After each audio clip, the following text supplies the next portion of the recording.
The Essex accent has got to be the funniest British accent. I'm becoming a vegetarian. Shut up. Sausages are what? Arseholes and eyeballs, aren't they? They're full of rubbish anyway. Disgusting. I only eat chicken, bit of poultry. I had a friend when I was a kid whose Essex accent was so strong, my parents used to go, Esther, and I used to have to come downstairs and translate and be like, oh, she wants me to come out and play today. Because she used to knock on the door and just be like, does that work out like that? And my dad would be like, I don't know what's going on. People from Essex don't try to kill me after this episode is dead. Hello, welcome to Comedy with an Accent podcast. I'm your Taiwanese comedian, Kuan-wen. I interview comedians who perform English stand-up comedy but who are not native English speakers, or they can have very distinct British regional accent. This podcast is all about comedy, about accent, about languages, and about the comedy technique. So stay tuned if you're interested. Hi, welcome back to another episode of Comedy with an Accent. I am so excited today that the podcast is being greeted by a TV star. I know she will look at me and say, what the hell you're talking about? But she is a TV star. This comedian has been on Live at the Apollo, ITV comedy sketch show. She has been to support to Jason Manford, Shapiko Sandy, Sintu V. Lots of accolades. Her show been awarded the best show at Leicester Comedy Festival in 2021. Am I correct? That is right, yes. That is right. So let's welcome today Esther Manito. Thank you for having me. Thank you for coming. All right. You still seem all right. I don't know when I am all right. I'm getting your ranting persona out. Well, I think she will at some point. But I will, yeah. But you're special in that this podcast is trying to pivot away. So far, he has always been a guest from a country other than the UK. And I tried to ask about their accent, how they deal with comedy, or the audience expectation. And they talk about their home country. Unfortunately, your home country is here in the UK. Unfortunately, I'm very proud of that. I say unfortunately because now, 10 episodes in, I have stats from my platform. Oh, right. And I thought it would go viral around the world. It hasn't. I thought it would do really well outside the UK. It's all right, debatable. So we do have about a third to a quarter of audience listening from the US, but the majority of them are in N25 in the UK, in the southeast. So your accent probably doesn't really stand out. Yeah, my accent is their accent. Julian, what's her accent? Southeast. Southeast. Southeast. More specific. Let's do more sentences. Okay. Yeah. Julian, where do you think my accent comes from? Shall I give you a little clue? East End, not far. Stratford. Basically, at the end of the day, 100%. Oh, I see. Yeah! Access! You're not German-collar enough, so it takes a bit longer. I've got to do some of the catchphrases. No, I'm sorry, but if it's unfair if I say, Esther, you're from Essex, but your accent is not the trashiest. You can't get it. It's not the trashiest. It's not the trashiest. With Essex, it can become so broad. I've been in parts of Essex with my husband where he has literally had to ask me to translate because with Essex accent, the more broad it is, the less they use their tongue. Yeah. So essentially, it just gets to a point where it's like a bunch of seals. I'm sorry, I just drifted away and say the less they use their tongue. I know, you've not had sex for a little while. I say that you're just engage in different sort of sexual techniques. You're trying to stay away from the monkeypox and you've not had sex. I understand. We had that little conversation walking By the way, this is not me trying to suggest only LGBT will get monkeypox, right? Everyone can get it. Everyone can get it, yes. So let's come back to the But you told me that you weren't having sex because you didn't want to catch monkeypox from anyone, so you stayed away from everyone. I don't know what's relevant, but my Chinese horoscope is a monkey, so I don't know what's more likely. I might get it. Anyway, back to Essex. So you took your husband to certain part of Essex that he had to ask you to translate. So he's not from Essex. No, he's not from Essex, but when Essex gets more and more broad, becomes like that. So that's when you start to hear people talk like that. Don't use their tongue. It almost gets to a point where we're like a bunch of seals and they're just like, There's not a lot of over pronunciation. It's fitting though. Essex is by the sea, so I mean. Yeah. No, but That's a good link. there's no seals as estuary of the Thames. Oh, there's seals. They don't need seals. They've got us. We can just stand there and I don't know what the I point. would take the army seals. I'm the army It's seals. okay. We It's don't not. have It's not. those It's here, not do supposed we? to be a sexual episode. I'm supposed to be just a trying to ignite Esther's fire in her marriage. Anyway.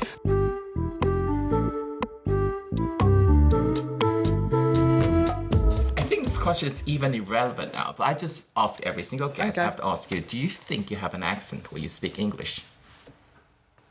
Like if someone asks you, not me, not in the context of this podcast, do you have an accent? How would you reply to that question? Yeah, I do.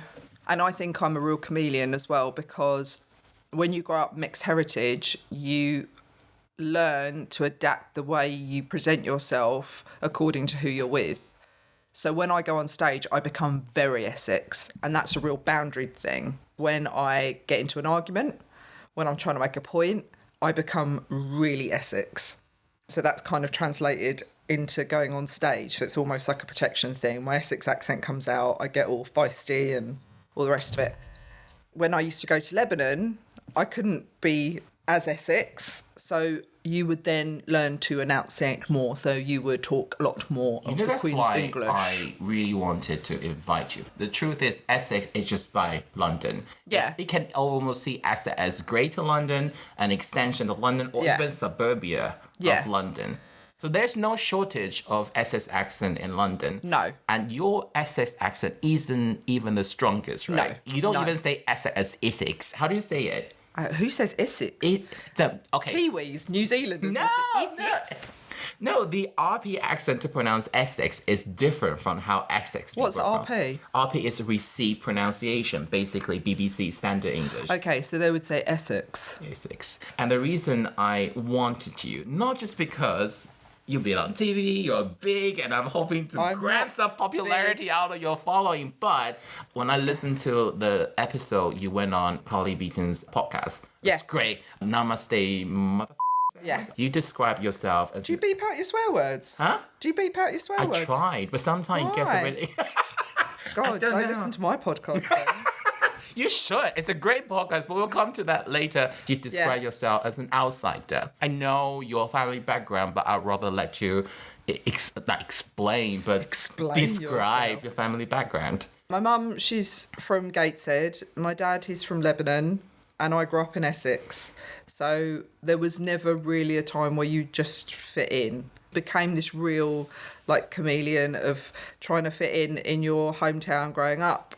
And then you would adjust the way you present yourself and talk. Also, because there wasn't just differences in ethnicity, you're talking differences in cultural practice, differences in religion, you know, Catholic mum, Muslim dad, also in class as well. My dad's family were wealthy, my mum's family were very, very working class. So you're constantly trying to present in all these different ways so that you fit in and you don't stand out. Yeah, it gave me an ability to shapeshift. I forgot to give enough context. So Esther's mom comes from the northeast of England. Gateshead. When you say it, do people know it's in the vicinity of Newcastle? Yeah.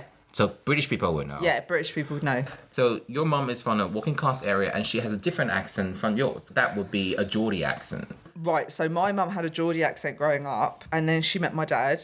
She went to Lebanon, and no one could understand a Geordie for love nor money. So she had to change her accent. Oh, she did change her accent. She changed her accent. So growing up, my mum spoke to us in a southern accent, and then the moment she spoke to her family, she went back to speaking in a Geordie accent. And we never questioned it. Oh. But the moment her family stepped through the door, she spoke in a Geordie accent. That's what I was thinking, because you grew up with two parents with two very different accents, but your accent ties back to the location, your birthplace, because you live in Essex. For non-UK listener, Geordie accent is quite strong. Now, so who is famous with a Geordie accent? Two of the Little Mixers, Perry Edward and what's the other one? Oh, Jade. So it's Perry and Jade from Little Mix. So your dad is from Lebanon. Can I ask your dad's first language? Is it French or Arabic. Yeah. Arabic. Does he speak French? No. In Lebanon, you choose if French or English is going to be one to be your second and one to be your third language. So some of my cousins would speak French as their second language, English as their third. Or they'd speak English as their second language and French as their third. But I've got to say, regardless of whether they spoke it as second or third, they spoke it better than I did. You just say that your mom was also a chameleon because she switched to a southern accent. Yeah. And she only do that with her family back in the Northeast. What about when she fights with your dad? What accent does she switch to when they have an argument? Oh, like there were times when I was just like, what is... Literally, people were just going in and out of accents. It was just like a blur. No one knew what was going on.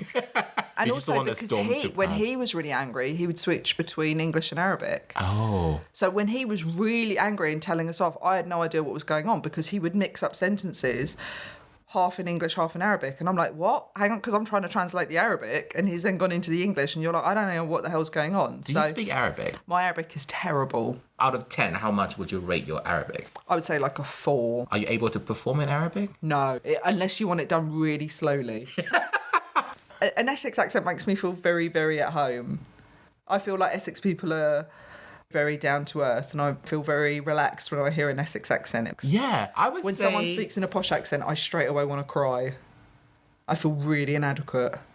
I feel... Isn't that bad? I feel I need to guard myself. Do you? From an Yeah. Essex accent? No. If someone speaks with posh accent... I feel really insecure, like they're just going to be looking at me like, ugh. Oh, I would just think British people are already faking up. This one is even faker than... Do you know what? I'll tell you this about poshness. I was on a flight to Ibiza. Funny talk about Ibiza because when I was Googling how to do an Essex accent, Ibiza was a great example. Instead of saying Ibiza, you should say Ibiza. I don't know, but your accent, see, that's another point. Ibiza. It proves that your accent is not as strong as Essex it's not. accent. They say that. And also, because where I grew up in Essex was only about 11 miles from Cambridge. It's Yeah. got diluted. Well, it was diluted. It was a middle class. Actually, where you live right now is still It's still possible Essex. to get there with London Underground, Yeah, right? yeah. I went to college in Cambridge, and then I had friends who were like Suffolk. A real mishmash. No, Oh. not like Romford, Southend, that kind of broad Essex accent. Not wrong for ourselves. If anyone is intrigued by Esther's accent or in general the Essex accent, the best you can find if you're not in the UK is a reality TV show called The Only Way is Essex. Essex. Towie, Gemma Collins, Joe Essex, Mark Wright. Mark Wright. So where I live is real. The Only Way is Essex is filmed a lot around there, so we see them out and about all the time. Really? Yeah. Are they really that orange in real life? Well, we're all orange. I'm lucky. The stereotype. I'm lucky because I'm half Arab. I can just do it naturally.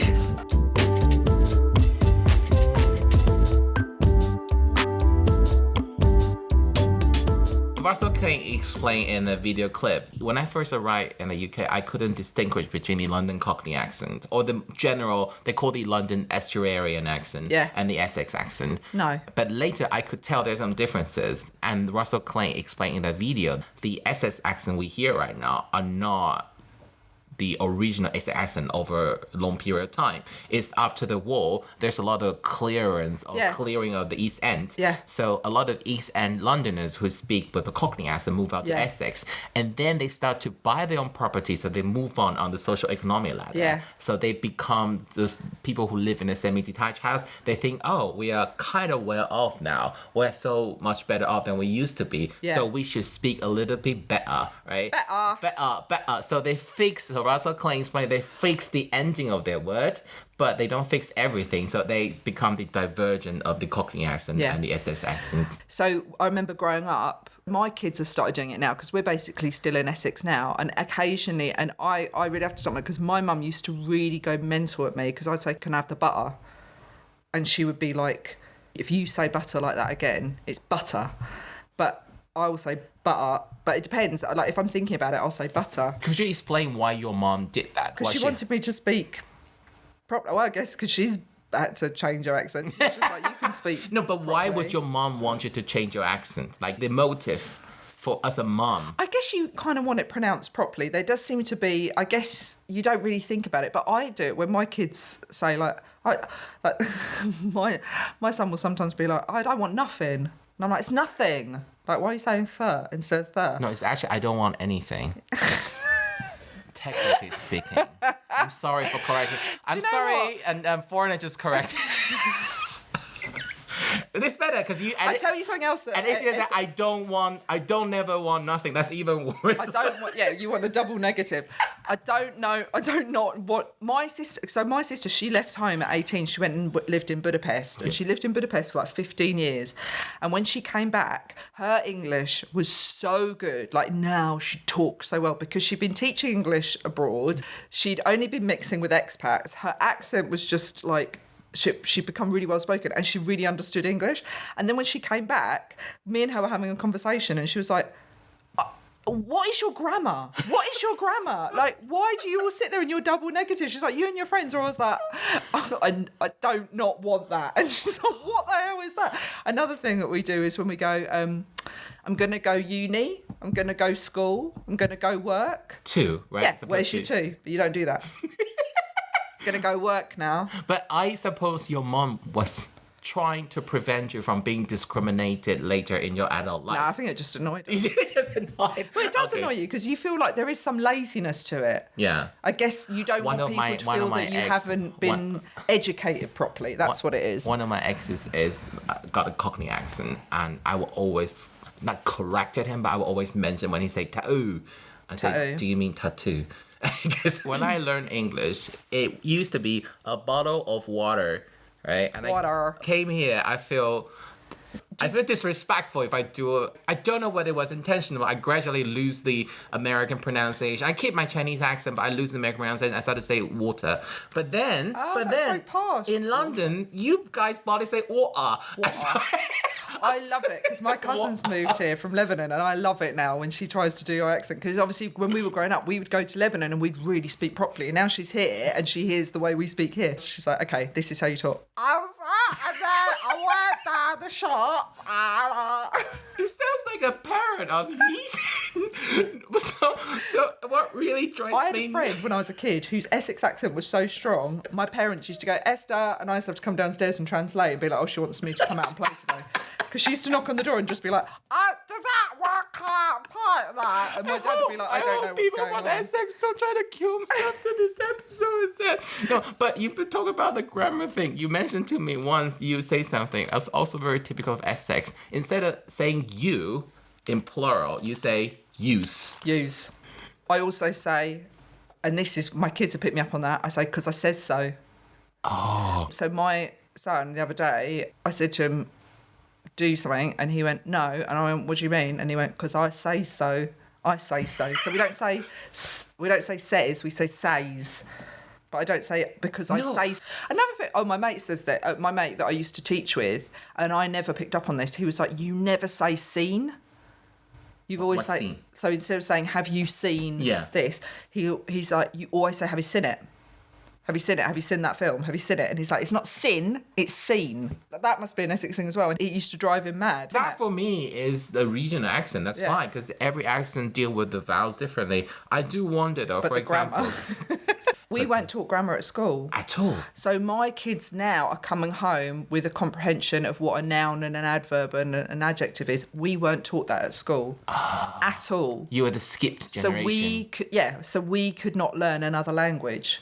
I would say me, my sisters. So a good kind of, I reckon there was a large chunk from like the late 70s into the late 90s where you just didn't learn grammar. And we couldn't learn other languages because if you don't learn the grammar of your own language, how are you supposed to sit in a French class and learn the grammar there? I remember that going back to Lebanon and all my cousins would be like, well, what would be the past tense of? And I'm like, I don't know what that is. But then I learned grammar because I went and taught English as a foreign language. So I had to study grammar. So I got that book, Grammar for Idiots. And I was like, oh, that's why we say that.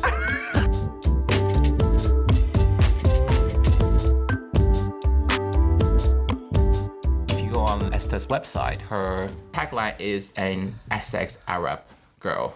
You have a great gag about being an Essex Arab girl, but it's not so much about Essex, more about where you grew up and probably your mom's social-economic background. You call yourself a cherub. Yeah. Because you're a Chav chav and an Arab. Yeah. Chav, for the American audience, it may not be immediately clear what that means. I don't know what an American version of a chav would be. It's a derogatory term. I think chav initially comes from Cockney when they used to say chav for kids, chavies. And then chav suddenly became this term for... I don't even know if it was for working... I mean, it has become a derogatory term for working class people, but it's now become... if somebody doesn't speak very eloquently and they wear a lot of fake designer labels. But I don't know what the equivalent in America would be. It's hard to explain, right? The reality stars on Jersey Shore. Okay. So I think those would be the equivalent of Right. the kind of people you think that reality TV show producer will want to exploit for entertainment value. Yeah. And they would take the piss or base a comedy on their plight in their actual lives. Yeah. Because they don't come from a well-off background. Or they can be like nouveau riche. And instead of creating a more homogeneous society in the UK, there's an active habit of people mocking people who are considered chav. So the mentality is like, so long as I am better off than someone else, then my life is okay. Yeah. Yeah, I think that is a very, very prevalent thing in the UK when you have such a rigid social class system. Yeah. And middle class or lower middle class people are I don't encouraged. think in America they have like... I get the impression that they don't have this obsession with what it is to be working class and middle class. Yeah. We've got a real thing in the UK of aligning any kind of regional accent to being working class. I'm not working class. I've been told I'm working class because I've got an Essex accent. I came from kind of bog standard, lower middle class family. Never really thought of myself as working class. I had very working... What's the definition of working class? Don't really know, but I never thought of myself as working, because I knew my mum's family were working class because they were in like council house property and money was very, very tight for them. And then my dad came from an affluent background, but when they moved to the UK, both my parents had to work. Both my parents were proper 9-to-5ers, and we grew up in this really just your average middle class environment. So if someone managed to get on the property ladder without a large mortgage pending, is it cheeky for them to still claim they're working class then, if they actually own? I don't know. Because I think people treat class like culture, don't they? It's funny because my husband, he comes from a proper working class background, council estate, and he just never talks about it. He never thinks about it. And we were talking about it the other day because I've been told that I'm working class because I've got an Essex accent, and there is this assumption that Essex is working class. And I'm like, well, I wasn't working class. Essex isn't working class. A lot of Essex is more like nouveau riche to me. Oh, yeah, I'm not nouveau riche. But we were just, where we grew up, I definitely had mates who grew up on council estates or parents that were kind of lower down the economic ladder, and then I had friends who were a lot richer, like especially where I grew up in Essex, some of the villages outside the town that I grew up, you had those like big converted barns and God knows what. We were very much in the middle, but I never really thought about class. I knew that I had this two very different class in my family, so I always adjusted. I would never be able to behave in a certain way in front of my mum's family that made them feel that my dad had money. And then with my dad side of the family, I guess you're made to feel a little bit like,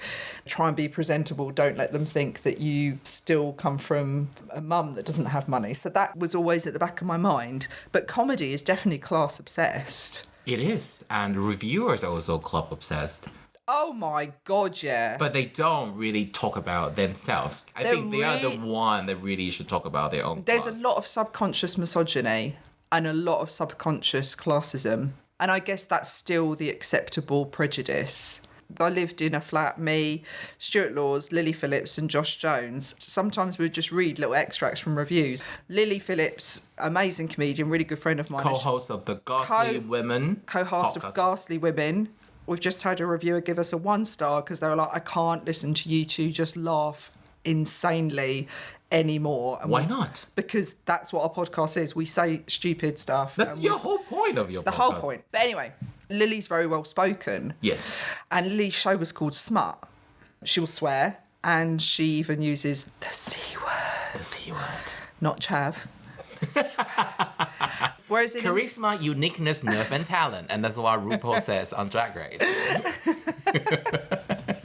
And then in my show, you saw my show, Yes. I'll say the F word a lot. And it was funny how with her, she had a review that came out and I had a review that came out. And my review was like, yeah, she swears a lot. And I didn't think anything of it because I was like, yeah, I do.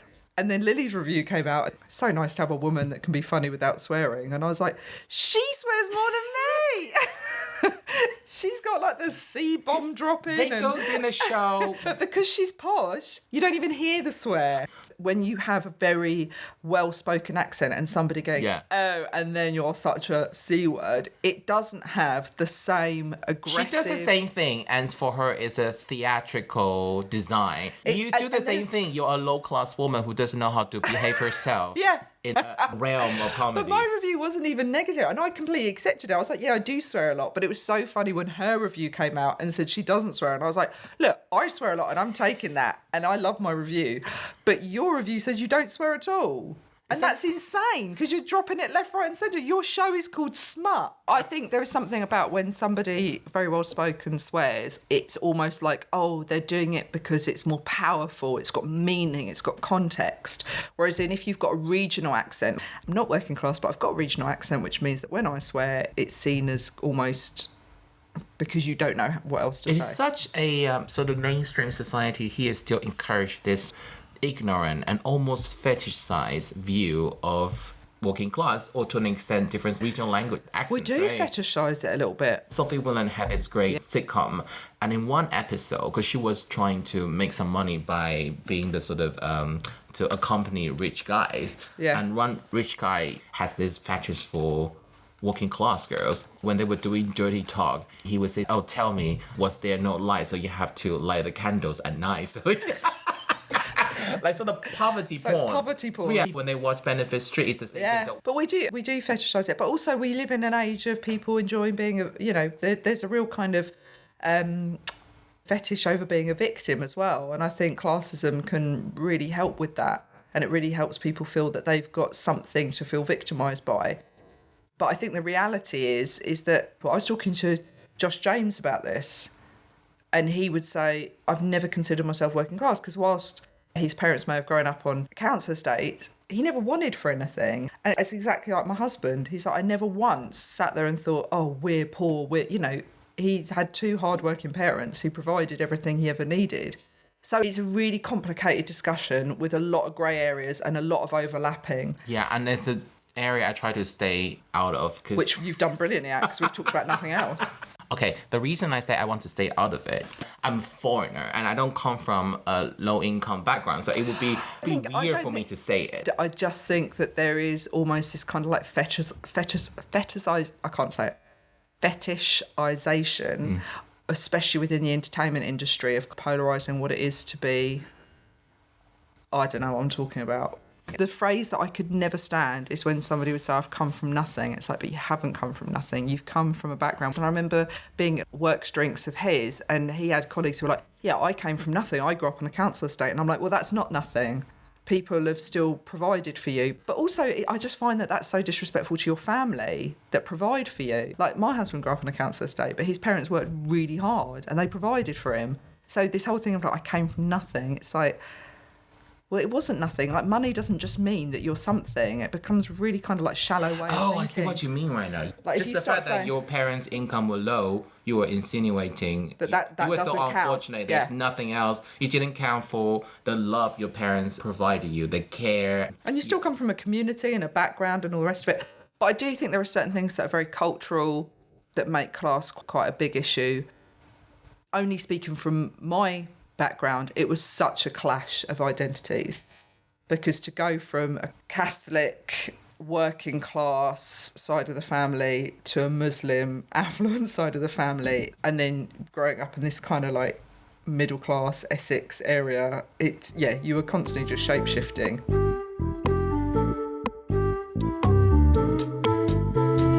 You describe you as an outsider, and you also mentioned that they were birthday party of your classmates and you were the only one left out. Oh my God, did I talk about that? You did. Oh, that's so I almost cry when I... Isn't it horrible? It is, and just imagine, you're just a child. It's horrific. I can't You may be the outsider in their eye, but for you, they are your whole world, because you that was horrible. That was really horrible. And do you know what? I see it sometimes because I'm a mum now, and you do see occasionally that parents around the school gates, they may talk about children as if they're adults. So they're kind of like, oh, that one comes from that family. I don't want mine to say. And you're like, these are all kids. So every time, if my kids have ever had a birthday party and they want to invite majority of their class, it's like, yeah, you invite the whole class. Yeah. You don't start leaving people out. Like, they're kids at the end of the day. And I've got a real pet peeve for anyone who kind of takes their own prejudice out of an adult on a child. Makes it absolutely seething. You know, one thing I'm so glad I don't have any children is I don't have to do the school run. Yeah, Because no. doing the school run means I have to meet some of the nastiest people you can imagine, right? So this was in your comedy set. It was in Catherine Ryan's comedy set, which was a big plot in her sitcom, The Duchess. So in Catherine Ryan's sitcom, there's a character called Jane, which is a fusion of various really annoying white women mom. They're probably more like an extension of Gwyneth Paltrow.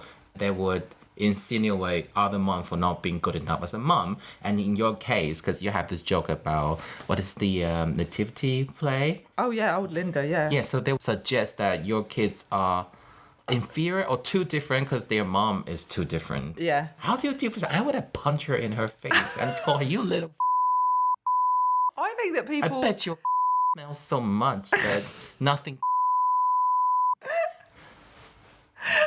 See, You I got keeping a lot it of clean? anger.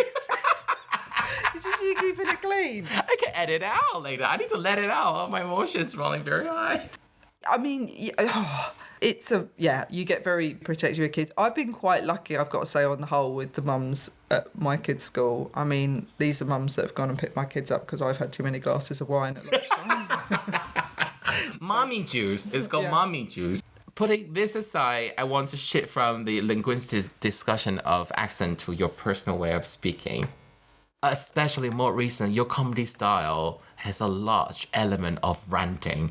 You're actually not that angry when we talk in private or hang out with other comedians. No, I save it all for the stage. But it's not that you just play out the persona. It's just when you talk about comedy, there are so many things that really piss you off, right? Mm-hmm. And there's a really great episode of Esther on the Parenting Hell podcast by Josh Whittaker and Rob Becker. It was brilliant. It was so funny. You managed to talk shade about the two hosts at some point. Yeah, just being a dad. It's a really great episode. Yeah, my biggest pet peeve, I've got to say, is domestic life. That's my biggest pet peeve. And I think it's because it's the biggest underselling of women.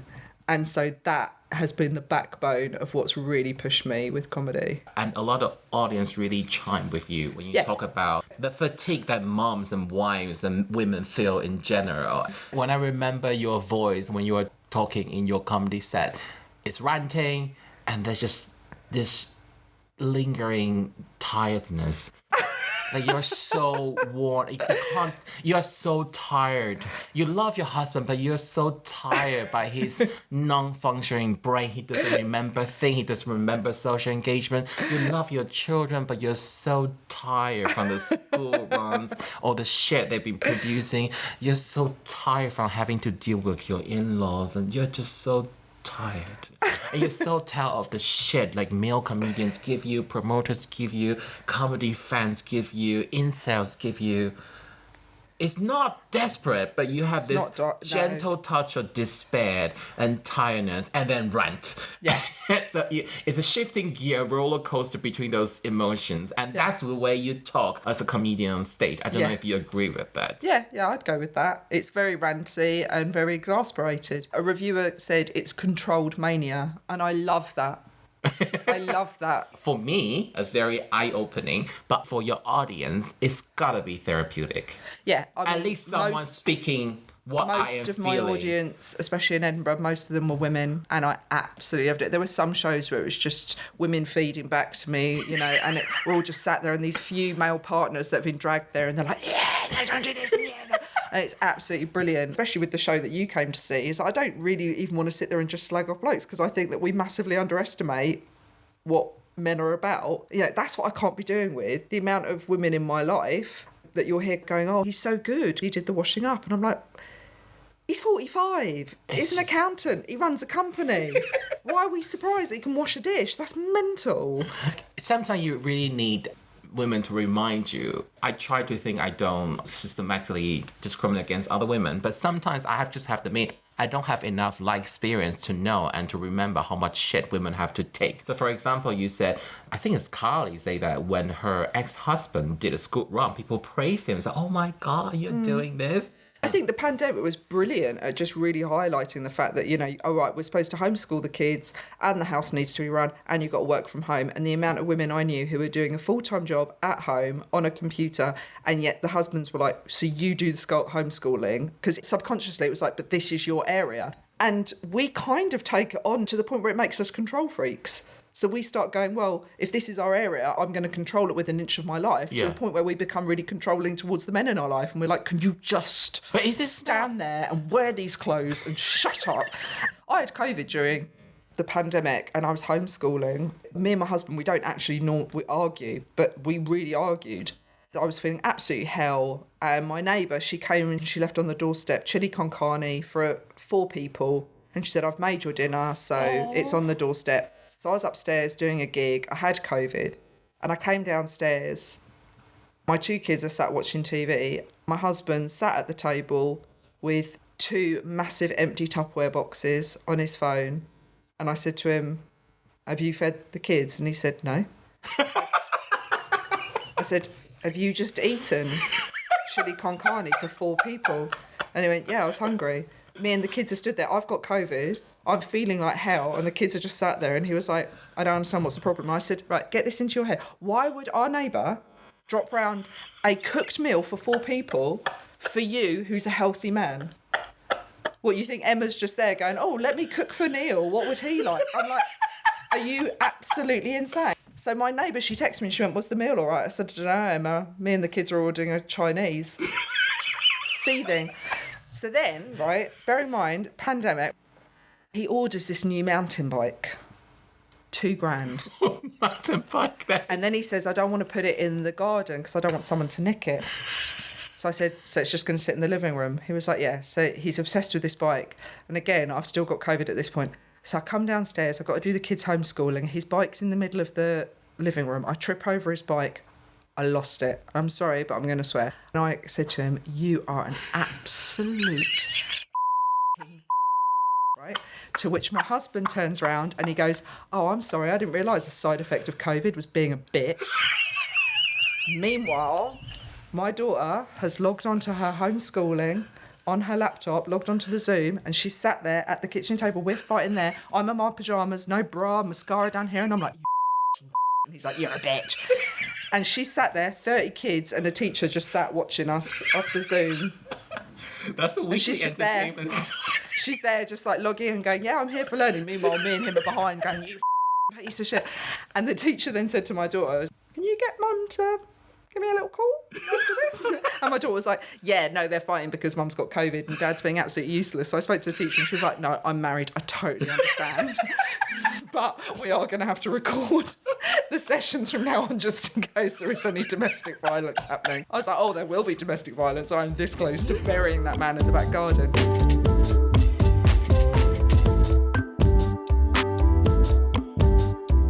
The reason I'm saying that, I love him dearly. I'm just very honest about the reality of it. yeah, I'm living my perception of that voice, the tone. The accent has the linguistic element that tied to Essex, but I think for you, when you perform, you have this, your voice acts. Yeah, with your set. But I leave it to the very end of this podcast because I don't want to take away, I don't want to patronize, but you're one of the most hardworking and most deserving comedian. I know. I genuinely believe that. Because this Edinburgh, I worked with Vivian and Philip. We did Triple A, the 3-header show.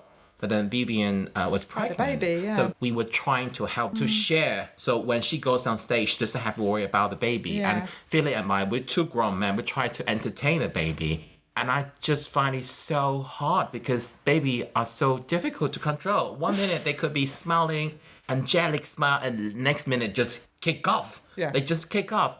Remember, we had this conversation before, and I heard from all the podcasts you've done, those specific asking about your parenting experience. Like, you never told me you didn't want to wear it. Like, when you say your husband don't talk about coming from a council house background, you don't really tell me how horrible all the open my experience, the nausea you have for 2 years. I didn't know. I know Yeah. you were a young mom. I didn't know it was to that level of self-torture you've gone through. Well, yeah, because you feel guilt. You feel guilt. You don't feel like, oh, yeah, I can just lie in the next day because I was out late. It's like, no, I'm doing something for myself and now I feel guilty because I'm not there for them. So you then push yourself to the absolute breaking So point. to any comic who's jealous what Esther has achieved out there, none of you has ever had to work as hard as she has. And strictly speaking, in Esther, you started in 16, 17. She's already done 2 solo shows. So have you even write that much joke? If not, shut the up. Anyways.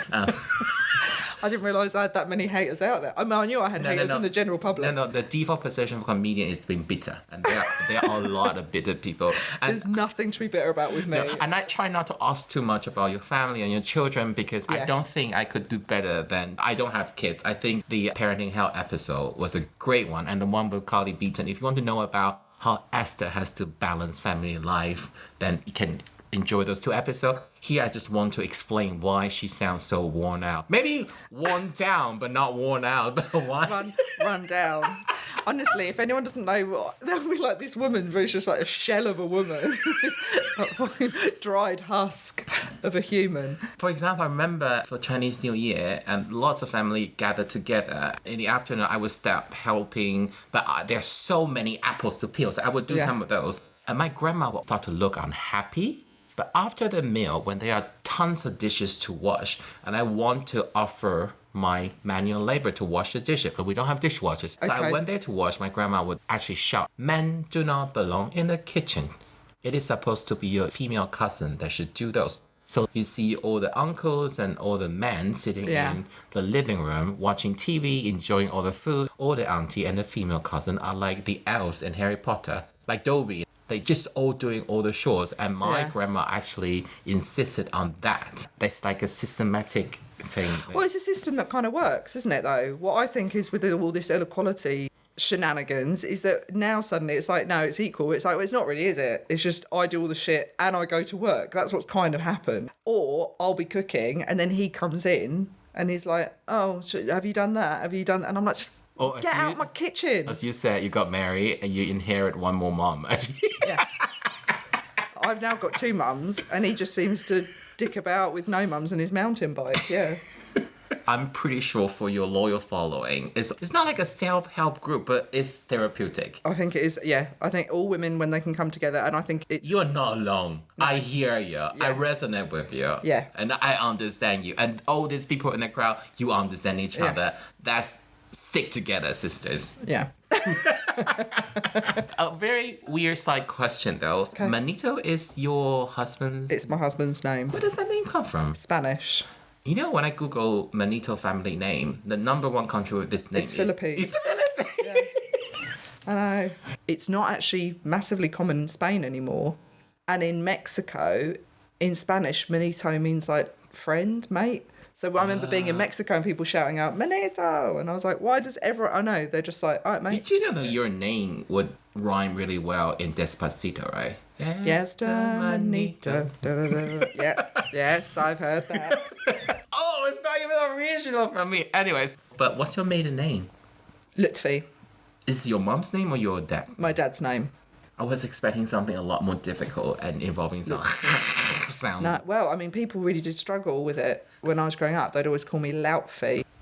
One of the funniest bit I love from you is the confusion your Lebanese family face when your English husband visit them and do the very English thing of not being clear, because he was trying to be polite. Yeah, we're very would you want a awkward. cup of tea? He didn't say only when you... Only if you're making one. And they were just like, I don't even know what that means. And I just Because that would never happen. Because you would never have that, and I'm sure it's the same. But I don't know any other country where when you go into someone's house and they're like, would you like a cup of coffee? And the response is only if you're making one. In my Asia, but there's an even politer version and even worse. They say, no, I insist not. And then when they don't offer later, you go around and bitch about them. Right. I cannot believe they didn't even really try to make me tea. So you have to have that fight. You have to have that. So we also fight to pay for each other as well. Mm-hmm. Okay, so you fight to pay for the bills. But in England, it's that thing of like, they wouldn't feel upset that you didn't make them a cup of tea.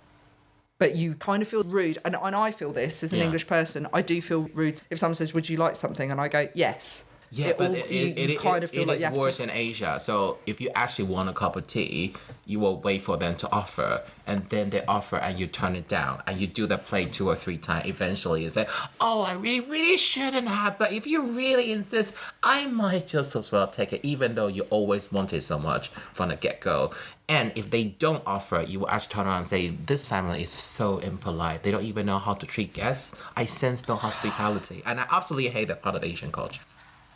Okay, so the reason I talk about this is when you describe your Lebanese family's reaction, that bit got funnier because you do a lot of acting out more recently. And it's only funny when you impersonate their accent. This is something I discover with so many guests, whether it feels offensive or not. But when you do it, you can feel like it's authentic, it's part of the culture, and also you do it out of love. Because sometimes I have a problem when they mimic an accent, but you can tell deep down they look down on that specific culture. I see. So this may be a controversial opinion of mine. I feel when I watch Russell Peter mimicking his father, I do think that on a certain level, he thinks he's better than his father. Oh, okay. I don't really know. I don't really watch a lot of his stuff. It was a very famous clip of he doing a haggling between an Indian customer and a Chinese vendor, and talking about his dad not being able to integrate into the country. Okay. But I felt when you were impersonating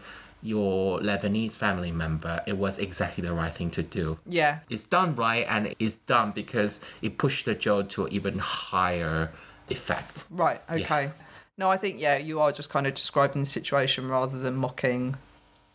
And I think it's okay to laugh with people. Yes. I think it's when you're kind of making... Not laughing at. And also the butt of the joke is my husband. Yes. Who is, let's face it, a tall, You think you're being polite, you are just being confusing and making their life more difficult. Yeah, and it is that culture clash of, you think you're being very polite, but actually no one understands what the hell's going on. And I hope you feel I didn't try to get too much of content of you talking about your family not and at your all. kids. Not at all. I want you to be able to have a podcast experience that's Not more at all. something more different. So thank you for coming on the podcast. I think it's a wonderful episode. Oh, thank you so much for Esther. having me. So where can we find you on social media? So this podcast probably will be uploaded on the 25th of October, I believe. So do you have anything you want to plug? I can't think of anything, but you can follow me at Esther Manito on all the stuff. On all the stuff. I should be there. I can't wait to see what's your next sort of comedy theme, the paradigm shift. Like you started talking about childbirth and you talked about cultural differences, and now you're standing with this tired and worn out women and wives, and see where S is going, and a very exciting comedian on the case. Okay. Thank you, Esther, for today. Thank you. Bye. Thank you so much for having me.